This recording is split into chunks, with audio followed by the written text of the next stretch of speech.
এবার স্কুলে স্কুলে চালু হচ্ছে রিডিং কর্নার।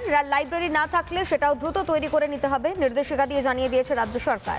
কোনো নির্দিষ্ট লেখকের বই পড়তে চাপ নয়, সব রকমের বই রাখতে হবে লাইব্রেরি ও রিডিং কর্নারে।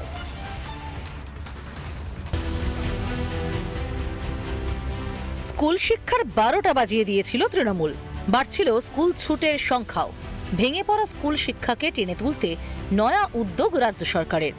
জাতীয় শিক্ষানীতির অন্তর্ভুক্ত যে বিষয়টা রয়েছে যে ছাত্রছাত্রীদের বা পড়ুয়াদের অনেক বেশি করে বই পড়ার অভ্যাস তৈরি করতে হবে এবং সেটা যাতে স্কুল স্তর থেকেই তৈরি হয়, সেজন্যই এবার নতুন নির্দেশিকা জারি করলো সরকার। ক্ষমতায় আসার পর কেন্দ্রের জাতীয় শিক্ষানীতিতে অন্তর্ভুক্ত হওয়ার কথা ঘোষণা করেছিলেন মুখ্যমন্ত্রী শুভেন্দু অধিকারী।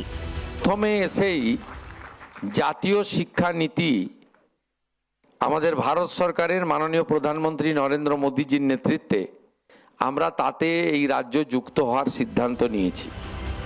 পড়ুয়াদের স্কুলমুখী করতে সরকারি ও সরকারি সাহায্যপ্রাপ্ত স্কুলে রিডিং কর্নার বাধ্যতামূলক করল রাজ্য। যেসব স্কুলে লাইব্রেরি নেই সেখানে দ্রুত লাইব্রেরি তৈরি করতে হবে। নির্দেশ দেওয়া হয়েছে জেলা স্কুল পরিদর্শকদের। জায়গার সমস্যা হলে ক্লাসেই তৈরি করতে হবে রিডিং কর্নার। সেখানে গল্পের বই, বিজ্ঞান এবং অঙ্ক নিয়ে বই, বিখ্যাত ব্যক্তিত্বদের জীবনী, এনসাইক্লোপিডিয়া থাকবে। রাখতে হবে স্থানীয় ঐতিহ্য ও পরিবেশ সম্পর্কিত শিক্ষামূলক বইও। পড়ুয়ারা যাতে সমানভাবে উৎসাহিত হয় সেজন্য দায়িত্ব দেওয়া হয়েছে শিক্ষকদেরও। বিভিন্ন বই নিয়ে আলোচনা, লেখা, কুইজের আয়োজন করতে হবে। বই সংগ্রহের দিকেও নজর রাখতে হবে। পশ্চিমবঙ্গ সরকার এবং পশ্চিমবঙ্গ শিক্ষা দপ্তর তারা কোনো ট্যাবু বা ইগোতে ভোগে না।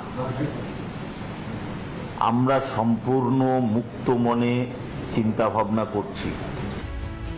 আগের সরকার নিজের দলীয় নীতি মোটামুটি লাইব্রেরির মধ্যে ঢুকিয়ে দিয়েছিল। তৎকালীন মুখ্যমন্ত্রীর বই লাইব্রেরিতে বাধ্যতামূলক ছিল। নতুন সরকার দলের কথা ভাবে না, সবার কথা ভাবে। বই পড়ার অভ্যাস ফিরিয়ে আনার একেবারে প্রচেষ্টা এবং জাতীয় শিক্ষানীতির অন্তর্গত স্কুল স্তর থেকেই যাতে পড়ুয়ারা এই বই পড়ার অভ্যাস তৈরি করে, সেজন্যই নতুন নির্দেশিকা জারি করা হয়েছে সরকারের তরফে। ভিডিও জার্নালিস্ট রবি শর্মার সঙ্গে সুখেন্দু সরকার, রিপাবলিক বাংলা, কলকাতা।